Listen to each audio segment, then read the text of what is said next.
Je pars découvrir en compagnie de Sylvie et Diego les terres de la région andine. Après 4 heures de route, nous accédons à la laguna de Moranda, à 4200 mètres d'altitude. Une région à la fois rude par son climat et douce par la sérénité qui se dégage de ces lieux.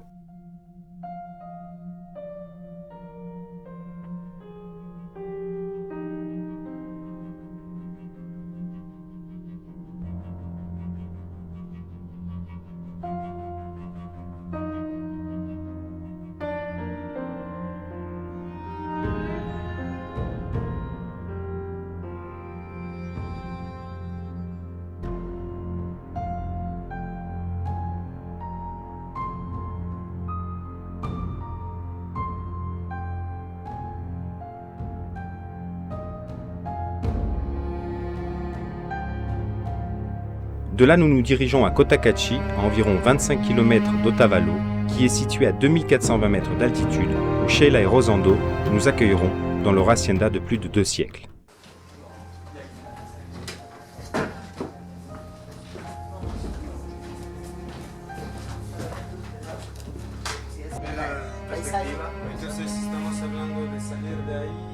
Cette hacienda, qu'ils ont restaurée il y a 10 ans maintenant et qui s'étend sur 200 hectares, nous offre un spectacle unique sur l'Imbabura et le Cayambe, qui sont les volcans principaux de la région.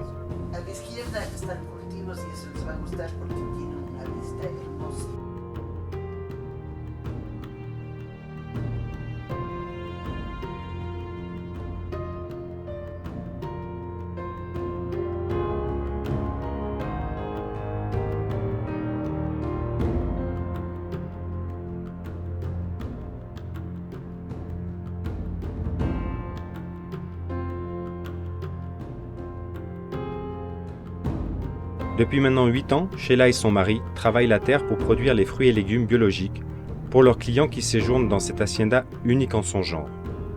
Une grande partie de leur activité, indépendamment de l'hôtellerie, est la production de lait et de fromage. La collecte du lait est réalisée chaque matin sans mécanisation.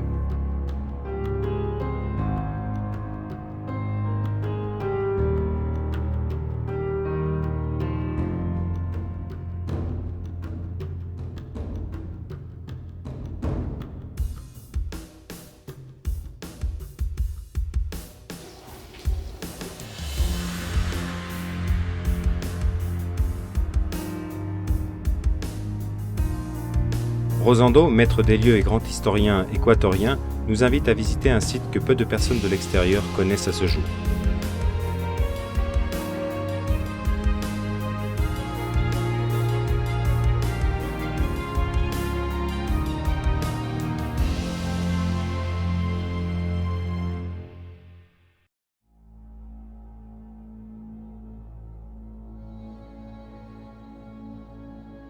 J'ai l'intime conviction que les choix que l'on fait chaque jour de notre vie ont un sens profond quand on sait voir les opportunités qui se présentent.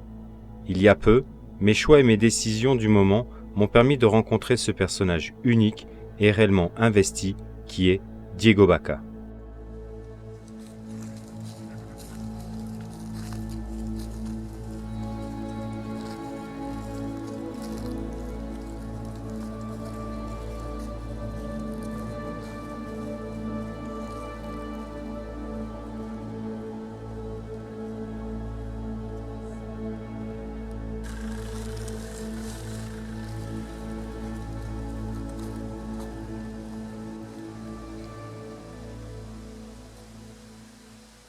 ¿Para ir a la tola o solamente...? No, es todo el circuito de donde ellos caminaban.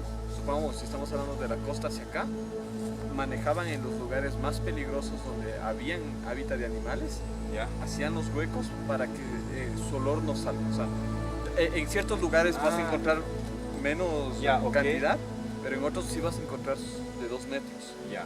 Entonces es porque en estos de 2 metros había mayor cantidad de animales salvajes como los pumas, los leones, los lobos, zorros. Entonces, ¿Osos? ¿Lobos? Sí, lobos. Hay una especie de lobo aquí que no es grande como el europeo americano, que es más o menos como el tamaño del perro, pero muy agresivo. Du temps des indigènes Yumbos, qui sont apparus environ 400 ans après Jésus-Christ, et dont la culture persistera jusqu'à l'invasion inca, la région comptait beaucoup de mammifères comme les ours, les pumas et les loups.